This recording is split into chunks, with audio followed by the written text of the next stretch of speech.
안녕하세요. 오늘은 모의고사 2회에 2강 11번에서 20번까지 문제풀이 진행하겠습니다.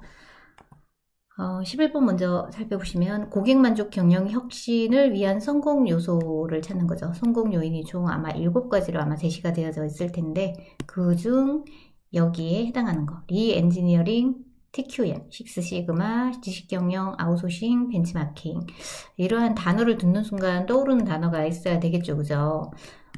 바로 프로세스라는 단어로 연결을 하셔야 돼요. 그래서 이러한 요법들이 다 프로세스 기법의 한 종류라고 생각하시면 되고요. 그래서 성공 요인은 답 5번에 프로세스 기법이다 이렇게 연결을 해주시고 자세한 나머지 내용을 한번 살펴보겠습니다.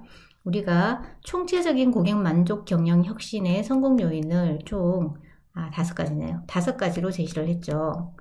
5가지. 그래서 교재 63페이지부터 64페이지 참고하시면 되고요. 그 첫 번째 요인이 리더십. 그죠? 리더십의 정의도 연결하는 거 시험에 나온 문제니까 기억을 해 놓으셔야 돼요. 최고 경영자 리더들의 혁신에 대한 적극적인 태도, 긍정적인 마인드 이런 것들을 리더십이라고 한다. 그 다음에 조직 문화도 빈도수가 좀 높죠. 그래서 조직 문화도 반드시 연결해서 기억을 해 주셔야 되고요. 조직 문화는 혁신을 행하는 조직에서의 문화, 혁신 담당자, 조직 구조 등으로 이루어져 있고요. 의사소통의 활성화, 혁신 추진 조직, 조직 구조의 유연성, 구성원들 간의 공감대 형성, 창의적 사고, 평가, 보상 등이 여기에 해당한다. 이렇게 보시면 되겠습니다. 당연히 많이 나왔던 부분이니까 기억을 해 주셔야 돼요. 고객과 시장은 고객을 중시하는 마인드나 시장 중심 마인드를 갖는 거. 그 다음에 자원 지원은 물리적, 심리적 보상을 의미하는 거. 그 다음에 심리적 같은 경우는 물질적인 같은 경우는 뭘까요? 돈과 관련이 있겠죠. 어떤 보상. 심리적 보상은 돈이 들어가지는 않는 거죠. 그래서 칭찬이나 격려 이런 부분이 해당된다고 보시면 되겠습니다. 그래서 이 5가지에 대한 거 기억을 해주시면 되고요. 방금 답이었던 프로세스 기법해서 연결하는 거 기억해 주시면 되겠습니다. 12번 문제 구전에 관련된 내용이네요. 구전과 관련된 대표적인 마케팅 유형을 모두 찾아 선택한 것은이죠. 근데 딱 봐도 지금 아마 찾기가 쉬우실 거예요. 그죠? 구전이라는 것은 입에서 입으로 전해지는 마케팅이라고 합니다. 그래서 먼저 우리 살펴보고 우리가 문제 풀도록 하겠습니다.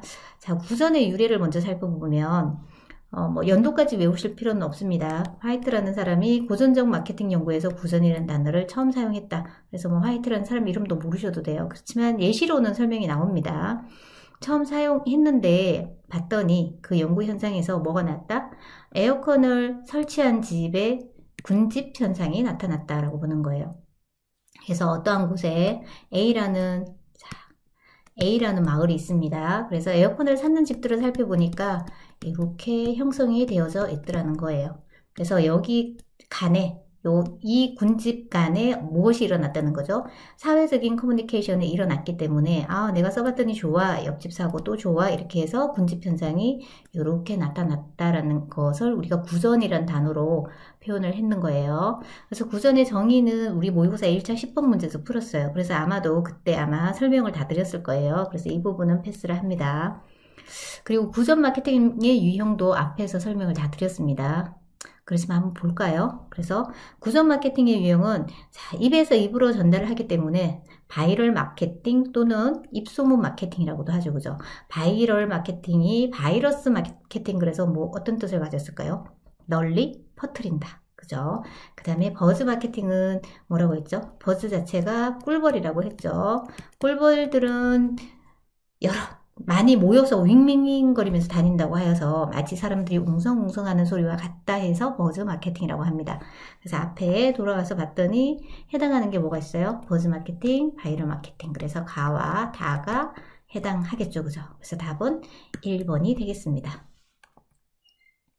그래서 보통 내용이 2번 이상 설명을 하는 것들도 있을 거예요. 앞에서 설명된 부분은 제가 패스를 하고 넘어가겠습니다. 그 다음 13번. 보기의, 그죠? 다음의 설명에 해당되는 고객 유형은 찾는 거죠. 그래서 보기를 먼저 살펴보시면, 육아, 쇼핑, 여가 생활 등과 관련된 각종 정보를 무엇을 통해서? 인터넷을 통해서 얻을 뿐만 아니라 적극적으로 온라인 동호회에 가입도 해요. 그래서 활동하는 연령대를 보면 20대 후반에서 30대 초반의 젊은 주부층을 가리킨다. 그래서 우리 젊은 주부층을 우리가 뭐라고 그래요? 미시족이라는 단어를 쓰죠. 그죠? 그 다음에 인터넷을 이용하는 것을 우리가 뭐라 그래요? 웹이라고 하죠. 그죠? 웹과 미시족을 플러스 융합해서 웹시족이라는 단어 신조어가 이렇게 탄생한 거예요. 그래서 답은 1번이 되겠습니다.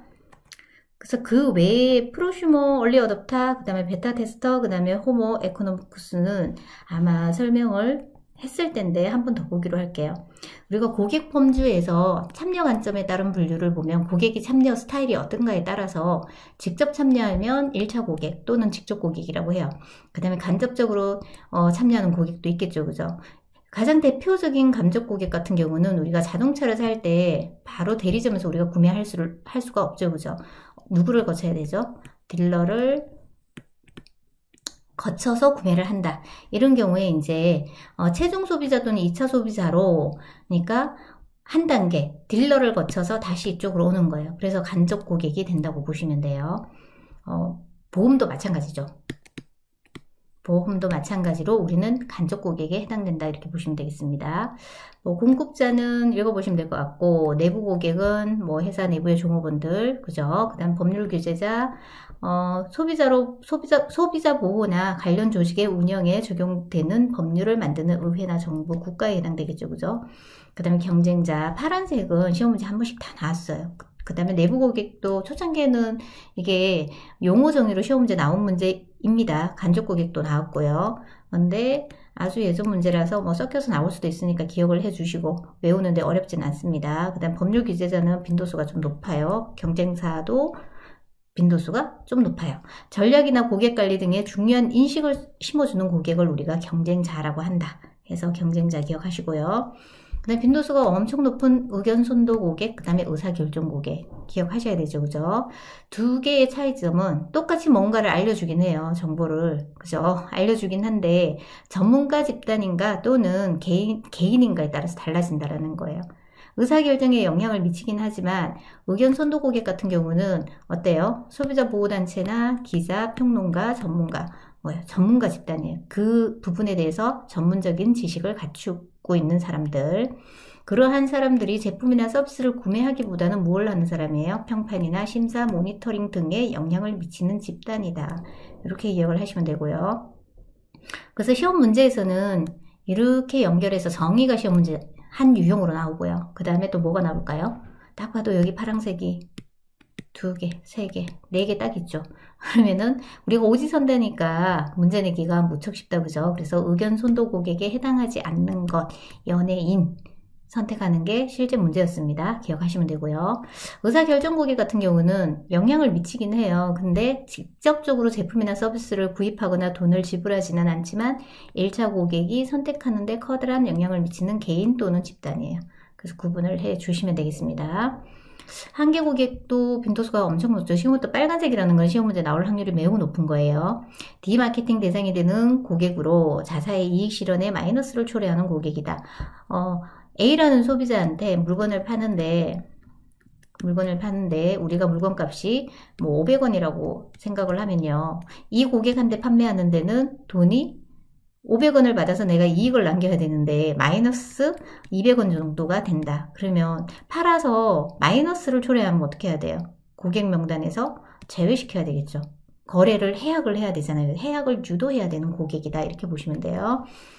고객 활동이나 가치를 중지할 수 있는 고객, 이러한 고객을 한계 고객이라고 한다. 그래서 한계 고객의 종류로 찾으면은 체리피커가 여기에 해당된다. 그래서 악성민원 고객, 이런 고객들이 해당된다고 보시면 돼요. 그 다음에 단골 고객은 최근 경향에서 굉장히 많이 나와요. 자주 우리 가게를 들려요. 그리고 물건도 많이 사요. 그리고 지속적으로 반복적으로 막 애용도 하는 고객이에요. 근데 단 조건이 있어요. 단 사람을 추천하는 로열티를 가지고 있지 않아요. 자기 자신만 사되 다른 사람한테 추천은 하지 않는 사람, 이렇게 기억하시면 되고요. 그 다음 옹호 고객 보시면은 단골 고객의 성향을 포함하면 물론 옹호니까 뭐예요? 추천하는 적극성을 띈 고객이다. 차이점이 단골하고 옹호의 차이점이죠. 그죠? 추천하는가 추천하지 않는가. 두 개를 구분해 주시면 되고요. 그 다음에 얼리 어댑터 같은 경우는 엄청 시험 문제 잘 나오는 문제예요. 그러니까 신조어니까 반드시 기억하셔야 되고요. 얼리라는 단어에서 벌써 찾으시면 돼요. 남들보다 먼저 무엇을 제품을 구매하여서 무엇을 하는 사람이에요? 정보를 알려주는 성향이 강한 사람. 그래서 제품이 출시될 때 남보다 먼저 제품에 관한 정보를 접하고 먼저 구입해 제품에 대한 평가를 내린 뒤, 그죠? 주변 사람들에게 제품의 특성을 알려주는 성향을 가진 소비자군이다. 그래서 네모에서 보기에 해당하는 용어는 이렇게 나오겠죠, 그죠? 그래서 기억하시면 되고요. 그 다음 또 하나는 보기가 들어가는데 위에 것까지 같이 넣어서 이렇게 보기가 들어가요. 미국의 사회학자 에버릿 조저스의 저서에 디퓨전 오브 이노베이션이라는 책에서 처음 용어를 사용해요. 그럼 처음 제시한 사람이 이 에버릿 조저스 교수라는 거죠. 그죠? 사회학자. 그래서 1995년부터 대중적인 신조어로 사용이 되었다. 이렇게 보시면 돼요. 이걸 포함해서 정의가 한 문제 나오고요. 그 다음 밑에 것만 가지고 정의가 한 문제. 두 가지 유형으로 시험 문제 나왔습니다. 자, 그 다음에 헝그리 어댑터 같은 경우는 신제품을 구매하여 일정 기간 사용한 뒤 중고로 팔아 또 다른 신제품 구매 비용에 충당하는 소비자군을 이르는 용어다라고 보시면 돼요. 그래서 헝그리는 배고프다라는 뜻이잖아요. 그래서 이거는 뭐냐면 얼리는 빨리 접해서 정보를 주는 사람이고, 헝그리 어댑터 같은 경우는 남한테 정보를 주는 게 아니라 뭐예요? 신제품이 출시가 되면 그 제품은 팔고 업데이트된 새로운 제품으로 나의 호기심을 채우기 위해서 쓴다라는 얘기예요. 그래서 헝그리 어댑터. 체리피커는 초창기 시험 문제 많이 나왔던 문제니까 정의는 반드시 기억을 하셔야 돼요. 그래서 기업의 상품 구매 서비스의 이용 실적은 좋지 않으면서 자신의 실속을 챙기기에만 관심이 있는 소비자군을 우리가 체리피커라고 한다. 이렇게 보시면 돼요. 그래서 처음 나오게 된 용어가 사례가 뭐냐면, 우리 홈쇼핑 혹시 많이 하시나요? 홈쇼핑. 우리가 홈쇼핑을 사용하면 어떤 물건을 구매를 하면 무엇을 많이 줘요? 사은품을 굉장히 많이 주죠. 뭔가 종류를 굉장히 많이 줘요. 그죠? 그러면 우리가 이제 주문을 해서 물건을 받습니다. 물건을 받고 나서, 자, 체리피커라는 이 고객은, 자, 본 제품, 그러니까 원래 샀던 그 제품은 사용하지 않고 바로 반품을 해요. 그리고 사은품은 자기가 챙겨요. 자, 이거는 부가적인 이익이죠. 부가적인 이익만 챙기고 본 제품은 반품. 그래서 홈쇼핑이 나왔을 때 초창기는 이런 고객들이 굉장히 많았어요. 그래서 잘 몰랐어요. 이 사은품에 뭘 꼼꼼하게 챙기지 않아서 잘 모르다가 어느 순간 이 부분에 대한 비용이 너무 많이 들어가니까 이제 조사를 시작을 한 거죠. 그래서 이런 사람들을 우리가 체리피커 또는 악성 블랙리스트라고 하죠. 그죠? 블랙리스트.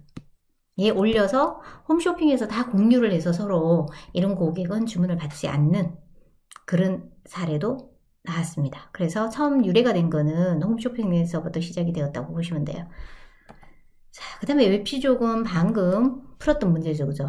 그 다음에 호모 에코노미쿠스 같은 경우는 우리가 합리적인 소비를 추구하는 소비자예요. 그래서 얘도 빈도수가 많이 나왔죠. 그죠? 그래서 알아놓으셔야 되고요. 공상품은 최저가의 상품을 구매하지만 안전 문제가 중요한 상품으로 식품이나 유아용품은 친환경, 유기농 상품들로 구매하는 성향을 가졌다. 이런 고객이다 라고 보시면 되고요. 그리고 프리터족은 워낙 많이 나와요. 기억하시면 돼요. 그러니까 아르바이트로 또는 파트타임으로 생계를 이어가는 사람이에요. 그래서 정규직 직원이 아니다라는 얘기죠. 그죠? 그래서 유래는 1990년 초 일본 경제 불황으로 인해서 정상적인 직장 생활이 아니라 무엇으로? 아르바이트나 파트타임으로 생계수단을 이어가는 계층을 우리가 프리터족이라고 했다. 이렇게 보시면 되고요.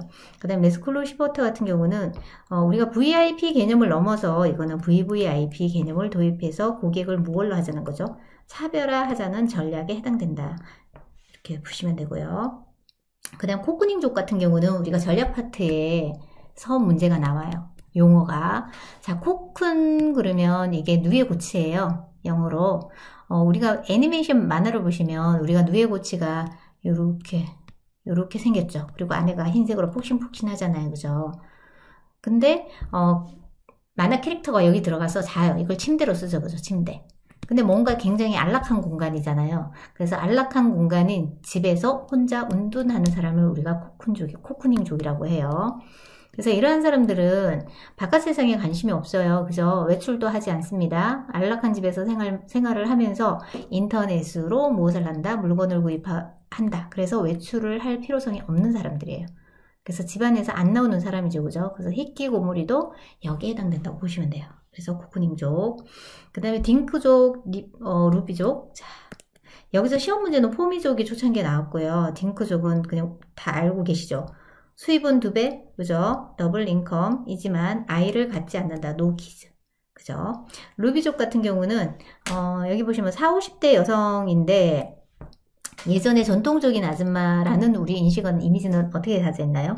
어떤 물건을 구매하거나 무엇을 할 때 무조건 가족 거를 먼저 사죠. 가족에게 헌신했던 어머니와는 다르게 현재 40, 50대 여성들은 어떻게 한다고요? 자신을 위해서 투자를 아끼지 않는 사람을 일컫는 용어예요. 루비, 신선함, 비범함, 아름다움, 젊음. 단어의 첫 글자를 조합해서 신조어를 만든 거죠. 그래서 체킹하시면 되고요. 그 다음 포미족 같은 경우는 자, 단어에서도 벌써 폼이 나를 위하는 거죠. 그죠? 그래서 건강, 그죠? 포헬스, 그 다음에 싱글족, 원, 여가, 그 다음에 편의, 그 다음에 고가의 제품, 좀 더 비싼 거. 이 알파벳의 글자를 따서 포미족이라고 합니다. 그래서 여기서는 포미니까 나를 위해서 뭘 하겠다고요? 자신을 가꾸거나 자기 자신을 높이는 것과 관련해 소비를 줄이지 않는 사람이에요. 근데 단 조건은 있죠. 그죠? 가소비가 아닌 삶의 질을 높이기 위한 합리적으로 지출하는 소비자를 일컫는 용어다 해서 구분해서 기억을 해주시면 되겠습니다. 그 다음에 이제 최근에 나왔던 문제인데요. 모디슈어라는 단어도 나오죠. 그죠? 모디파이라는 것은 뭐예요? 수정하다잖아요. 그 모디파이와 컨슈머, 소비자를 합성해서 모디슈머라고 나왔는데 뭔가를 수정하는 사람이죠. 그죠? 근데 이 문제는 자, 정의로도 시험 문제 한 문제, 유형 1, 그 다음에 사례로도 시험 문제가 나오는 2가지 유형으로 시험 문제가 출제가 됩니다. 그래서 기업이나 판매자가 제시한 기성품을 그죠? 자신만의 독특한 방식으로 풀어내고 재탄생시키는 소비자를 우리가 모디슈머라고 합니다. 그래서 여기 사례가 여기 보시면 마마무 그룹의 화사가 TV 프로그램에서 직접 만들어 먹으면서 화제가 됐다는 얘기죠. 그죠? 어떤 것을? 짜파게티, 농심에서 짜파게티 출시 35주년을 맞아 트러플 짜파게티 큰 사발을 출시하였는데 이 마마무가 자신만의 방식으로 뭔가 요리를 해서 먹었다는 얘기죠. 그죠? 그래서 기업 마케팅에 이를 적용한 사례가 모디슈머다 라고 이렇게 사례에 해당하는 용어를 고르는 문제예요. 그래서 이렇게 보시면 되고요. 프로슈머는 워낙 많이 들었던 단어다. 그죠? 그래서 생산자란 뜻의 프로듀서와 그 다음에 소비자, 컨슈머의 합성어다 이렇게 보시면 되고요. 그럼 소비자가 어디까지 간섭을 하는 거예요? 제품 생산과 유통 과정에 참여한다라는 거죠. 그죠? 그걸 갖다가 프로슈머. 블랙 컨슈머는 앞에서 제가 설명을 했죠. 그죠? 악성을 뜻하는 블랙과 소비자를 일컫는 컨슈머를 합성한 신조어다. 그래서 악성 민원을 고의적으로 상습적으로 제기하는 소비자를 뜻하는 거다. 이 정도는 알고 계실 것 같고, 그래서 앞에 문제는 우리가 풀었던 문제죠. 그죠? 그래서 웹시족 기억하시면 되고요. 여기 거를 다 풀어드리면서 우리 고객 범주에서 참여 관점에 따른 분류의 문제는 다 푼 거예요. 그래서 어떤 문제가 나와도 여러분들이 푸셔야 되는 문제입니다. 자, 그 다음에 14번. 중고 집단 영향의 유형 중, 그죠? 중고 집단 영향 유형 중, 사람들이 특정 집단이나 집단에 소속되거나 자신의 이미지를 강화할 목적으로 집단의 행동이나 규범을 따르는 유형에 해당하는 것. 이러한 유형을 우리는 가치 표현적 영향이라고 해요. 그래서 중거 집단이라는 것은 지금 내가 소속되어져 있는 집단이죠. 그래서 보통은 저는 지금 세종에 살고 있는데요. 세종시라는 지역, 그죠? 지역세. 그 다음에 제가 만약에 중학생이라면, 초등학생, 고등학생이라면 학교라는 또 중거 집단에 들어가겠죠. 그죠? 학교. 이 중거 집단 속에서 내가 소속된 곳에서 또는 제가 속한 회사, 그죠? 이런 것들이 다 중거 집단인데 이 집단 속에서 내 이미지를 강화할 목적으로 집단의 행동이나 규범에 따르는 유형이에요. 그 규범을 따르는 유형이죠. 따라가겠다라는 거. 그래서 가치 표현적 영향이다. 그래서 조금 더 살펴보시면 91페이지에 자, 우리 여기에서 이제 앞에서 제가 아마 설명드렸을 거예요. 고객 행동 영향 요인은 몇 가지가 있었죠? 세 가지. 시험 문제 나온다고 했죠. 그죠? 어떤 요인이 있었나요? 1. 개인적 요인. 그죠? 두 번째는 어떤 요인이 있는가요? 사회적 요인. 지금 현재 여기 위에 있는 이거죠. 마지막으로 세 번째가 문화적 요인이었죠. 요 세 가지에 따라서 사람들은 소비 행동에 영향을 받는다라는 얘기예요. 그래서 그 중에 지금 하는 거는 사회적 요인에 관한 설명이라고 보시면 되겠습니다. 자, 사회적 요인은 준거 집단, 그 사람이 속해 있는 어떤 집단이죠. 그죠? 가족, 사회적 역할과 지위에 따라서 영향을 많이 받는다라고 보는 거예요. 고객 행동에. 그죠? 자, 준거 집단에는 1차 집단이 있고요. 그 다음에 2차 집단이 있어요. 요 최근의 문제에서 이 1차 집단과 2차 집단의 차이점 시험 문제 나와요. 그래서 1차 집단의 특징은 뭐예요? 좀 더 지속적이다. 2차 집단은 덜 지속적이다. 기억하셔야 되겠죠. 그죠? 헷갈리잖아요. 그리고 1차 집단은 도덕과 간섭 등에 의한 비공식적인 상호작용을 하는 집단이다. 그래서 도덕과 간섭을 행하는 곳이니까 뭐 가족이나 친구, 이웃, 동료죠. 그죠? 그래서 이런 것들. 근데 2차 집단 같은 경우는 조금 더 복잡하고 크죠. 그래서 사회의 복잡화 전문화로 필요성이 증대되었고 특정 목적 달성을 위해 의도적으로 형성된 투수한 이해관계를 바탕으로 상호작용하는 공식적이고 합리적인 집단이다. 그래서 구분해서 기억하셔야 돼요. 당연히 우리가 다니는 학교도 뭐예요? 2차적 집단에 해당되는 거죠. 그 다음에 종교 집단, 그 다음에 전문가 집단 이 해당된다. 이렇게 보시면 되겠습니다. 구분하는 거 기억하셔야 돼요. 특징이 시험 문제 더 많이 나와요. 그 다음에 준거 집단에 영향을 주는 유형은 세 가지가 있어요. 그래서 정보적, 실용적, 그 다음 가치표현적. 그죠? 정보적인 영향은 뭐죠? 준거 집단의 구성원의 의견을 신뢰하게 되어 영향을 받는 거. 그죠? 거기서 나온 이야기 중에 내가 믿을 만한 거, 내가 믿는 거, 이거에 따라서 영향을 받는 거. 그래서 현상에 대한 평가의 기준을 획득하기 위해 타인의 행동을 관찰하는 특성을 보인다라고 보는 거고요.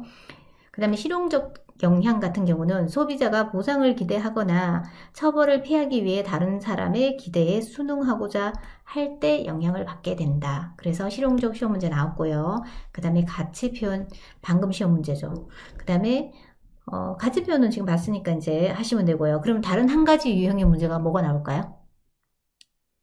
여러분이 유추를 해보시면 준거 집단에 영향을 주는 유형 모두 선택하여라. 이게 또 하나의 유형으로 나오겠죠. 그죠? 총 3문제가 나왔다는 거예요. 3문제. 정보, 실용, 가치 표현 3개를 선택하는 거. 그 다음 각각 이렇게 연결하는 거. 기억하시면 되겠습니다. 자, 그 다음에 이제 지위와 역할에 영향을 받는 거죠. 가족이나 지위의 역할에 따라서 우리가 영향을 받아요. 그러면 가족 같은 경우는 1차적 준거 집단이죠. 그죠? 사회에서 가장 중요한 소비자 구매 조직이죠. 한 사람의 태도, 의견, 가치관에 가장 영향력 있는 준거 집단이 바로 가족이다.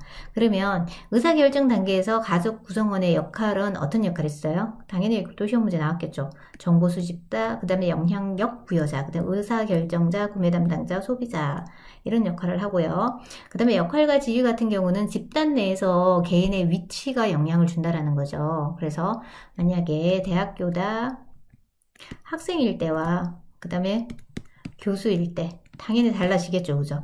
그래서 이런 역할과 지위에 따라서 내가 어떤 물건을 구매한다라는 구매할 수 있는 그런 영향을 준다라는 거. 해서 구분해서 기억을 해주시면 되겠습니다. 그래서 자 여기에서는 여기에 해당하는 거 그렇지? 여기 이미지 강화 목적으로 라는 단어가 나오면 가치 표현의 영향이다 해서 구분하시면 되겠습니다. 그 다음에 15번. 15번은 아마 앞에서 설명이 한번 됐을 텐데요. MBTI의 4가지 선호 경향, 그죠? 경향에 대한 설명입니다. 우리가 일반적으로 우리 MBTI는 총 몇 개가 있었죠? 4쌍으로 2항목이 있었으니까 총 8개가 4쌍이니까 8개죠. 그죠? 8개로 구성이 되어져 있다 보시면 되고요. 그 첫 번째가 에너지 방향에 따라서 에너지 방향이 어느 쪽인가에 따라서 뭐예요? 외향과 내향으로 나눠지는 거예요. 지금 밖에 2차 14번 문제 같은 경우는 이 2가지가 보기에 들어갔겠죠.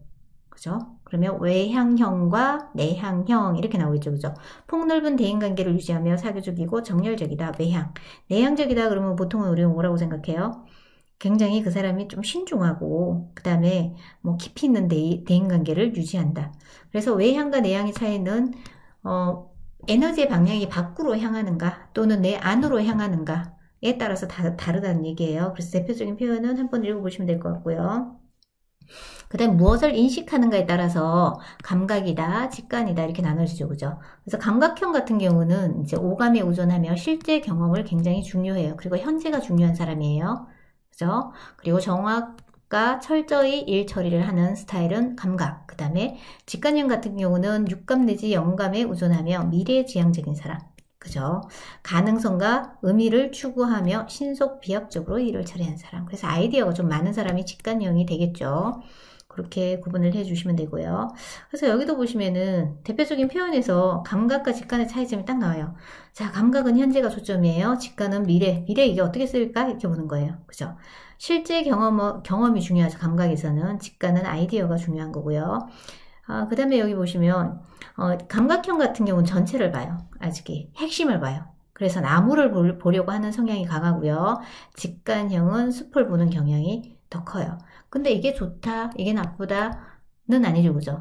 먼저 초점이 어디 있는가에 따라서 다른 거예요. 숲을 보고 나무를 보는지, 나무를 보고 숲을 보는지에 따라서 조금 다르다는 거예요. 그래서 감각형은 가꾸고 추수하는 게 목적이고요. 직관형은 나중에 그거를 거두기 위해서 뭘 하는 거예요? 씨를 뿌리는 것을 한다. 이렇게 보시면 돼요.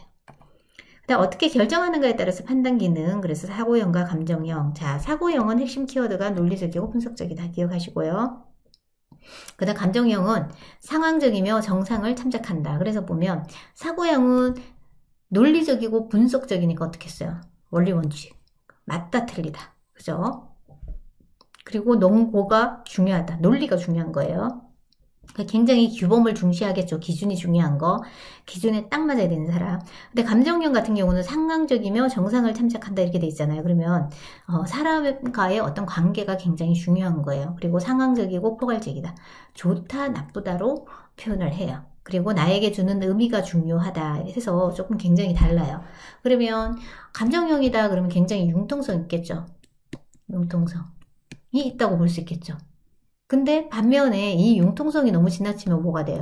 우유, 부단, 해지겠죠. 이런 단점이 될 수도 있습니다. 반대로 사고형 같은 경우는 굉장히 꽉 막혔다고 생각할 수도 있잖아요.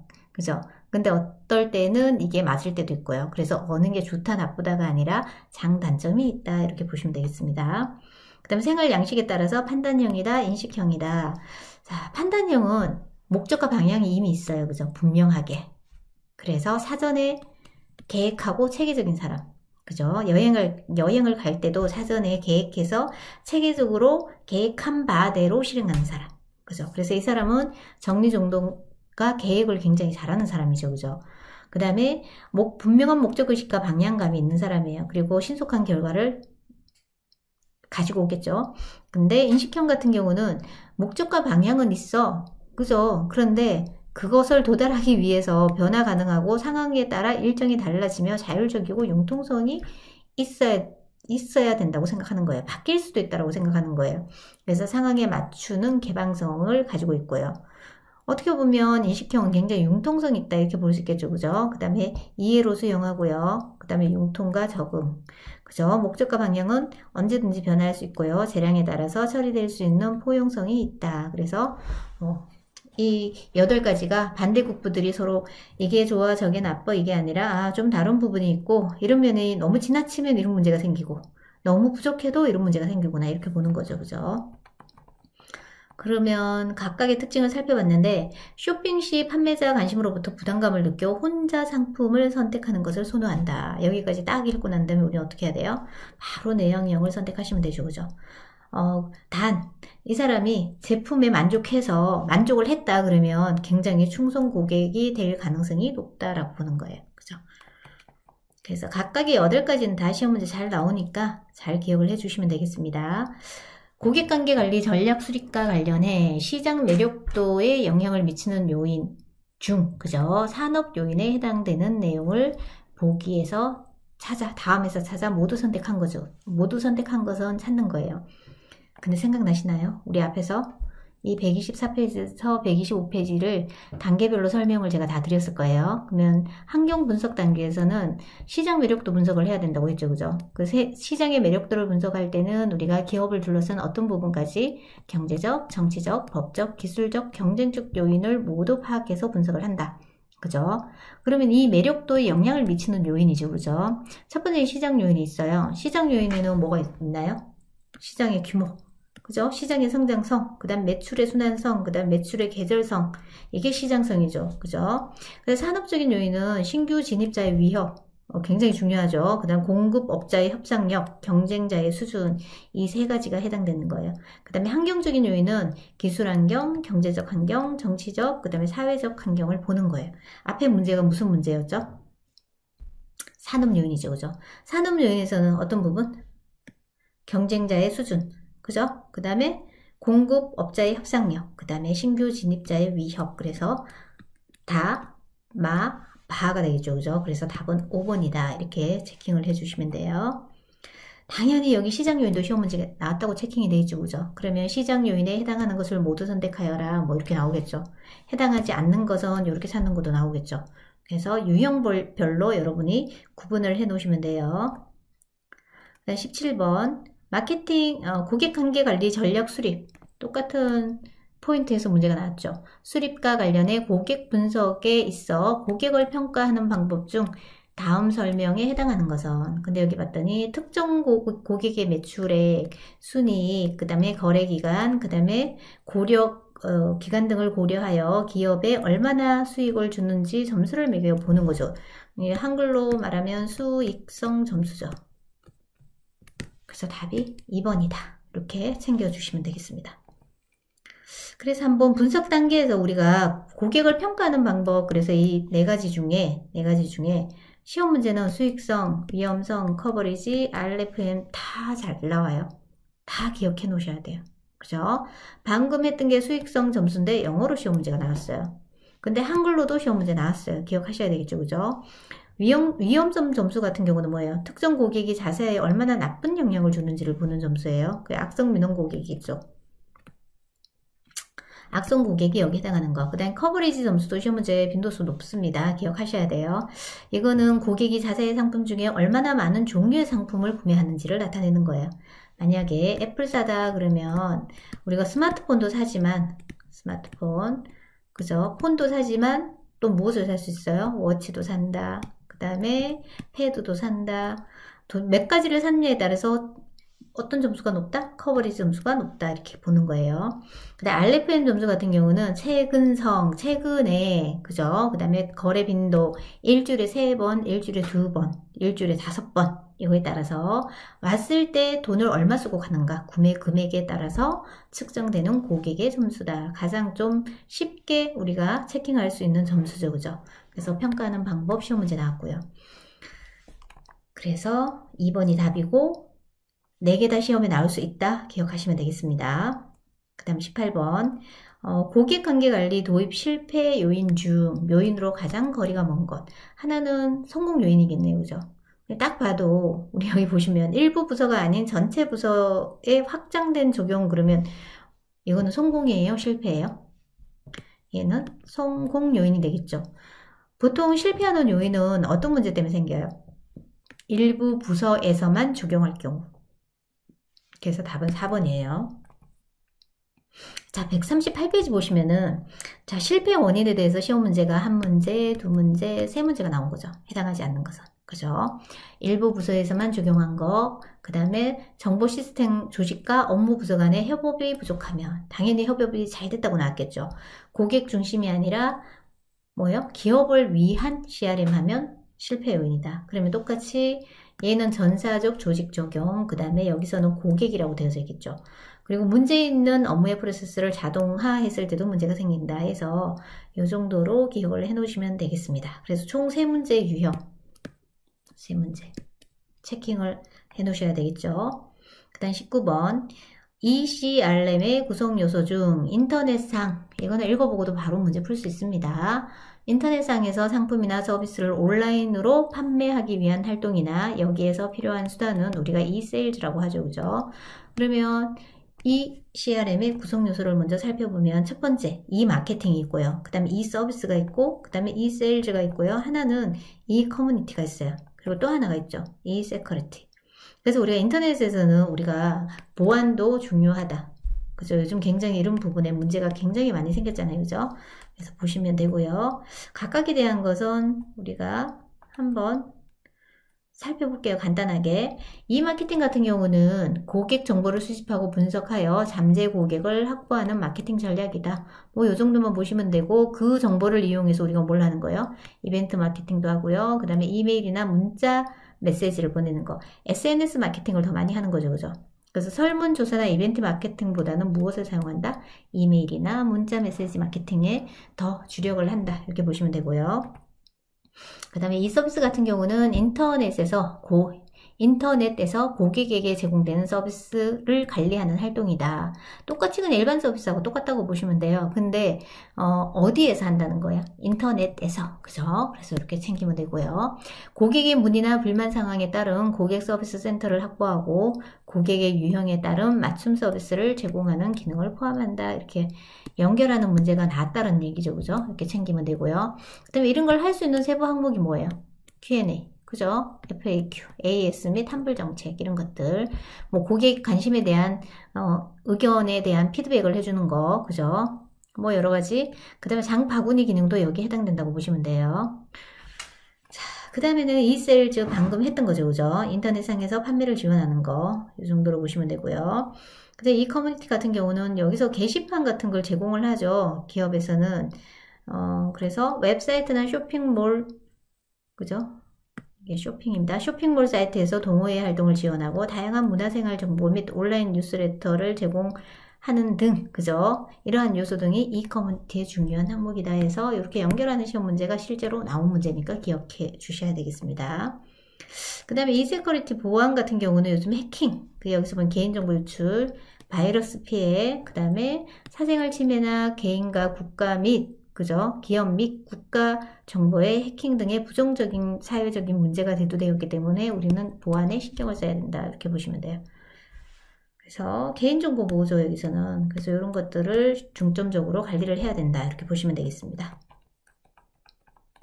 그래서 답은 19번이 이세일즈다. 이렇게 구분하시고요. 20번, 이 CRM 성공을 위한 고객 창출 전략 중 그죠? 기존 고객이 다른 사람들에게 웹사이트를 추천하도록 유도하여 고객을 창출하는 서비스 유형은 우리가 이제 뭘 하는 거예요? 그 추천하는 건 초대를 하는 거죠. 그죠? 다른 사람을 초대해서 들어오게 하는 인비테이션 서비스를 많이 쓴다. 이렇게 보시면 돼요. 그래서 추천을 해주면 무엇을 주는 거예요? 인센티브를 주죠. 뭐 쿠폰을 주든가. 그죠? 이런 보상을 주어서 추천을 유도하는 요즘 홈페이지도 굉장히 많아요. 그리고 우리가 가입하면 또 뭔가를 주죠. 그죠? 이런 것들은 다 인비테이션 서비스다. 이렇게 보시면 되겠습니다. 그래서 이제 조금 더 자세하게 살펴보면 고객 접근 전략. 보통은 자, 이 CRM의 전략에서는 고객 접근 전략, 접근을 하게끔 만들어서 우리가 창출이 되었으면 이제 유지를 해야 되겠죠. 그죠? 유지 전략 있고요. 그 다음에 계속 가게끔 하려면 또 어떻게 해야 돼요? 거래하게끔 하려면 유지를 해야 되겠죠. 그죠? 만족을 줘야 되잖아요. 만족 전략, 그 다음에 창출 전략. 방금 나왔던 게 창출 전략에서 인비테이션 서비스가 시험 문제 나왔고요.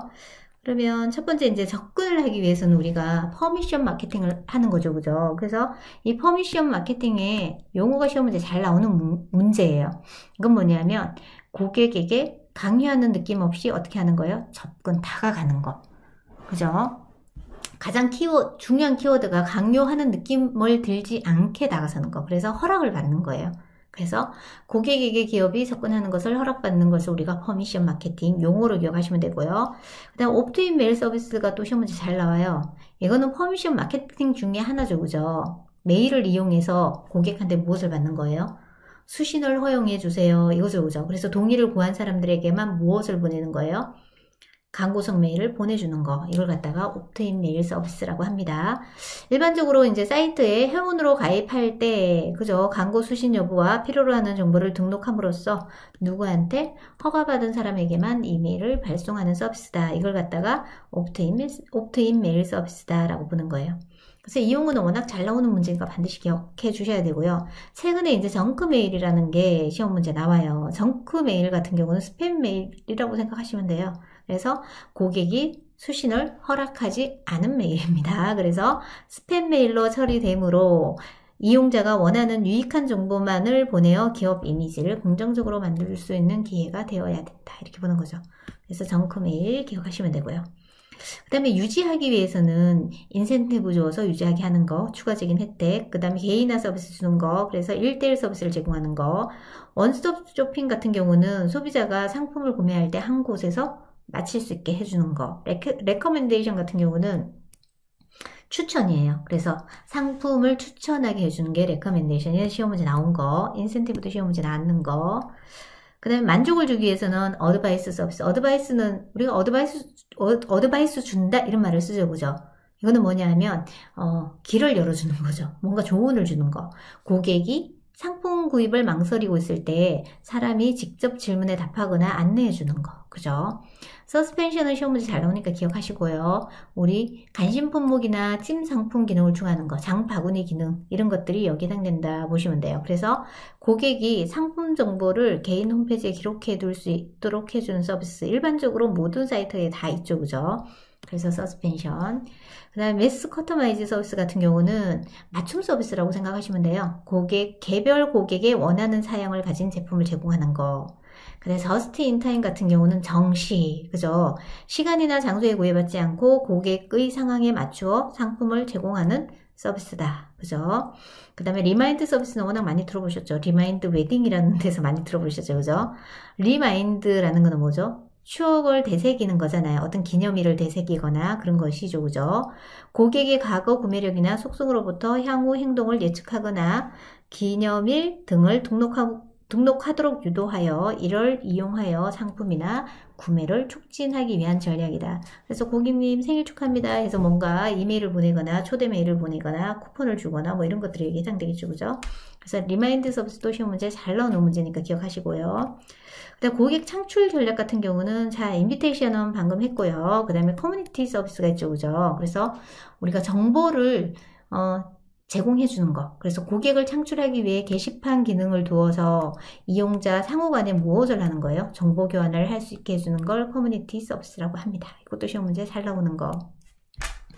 그래서 여기서 나오는 키워드는 지금 다 풀었어요. 그러면 시험 문제에서 ECRM의 성공을 위한 전략 중, 그죠? 뭐 창출 전략에서 나오든 접근 전략에서 나오든 유지 전략이든 만족 전략이든 해서 나오는 부분에 대한 걸 다 챙겨야 되겠죠. 그죠? 그리고 또 하나의 유형의 문제는 뭐냐면 다음 중 고객 창출 전략에 해당하는 것을 보기에서 모두 선택하여라. 이런 유형이 시험 문제 나와요. 최근에. 그래서 커뮤니티와 인비테이션 두 개를 선택하셔야 되죠. 그죠? 그래서 이 유형까지 하시려면 이렇게 구분을 해서 기억을 해 주셔야 돼요. 그죠? 그래서 20번까지 문제 마치고 다음 강의에서 뒷부분에 21번부터 30번까지 문제 풀도록 하겠습니다. 고생하셨습니다.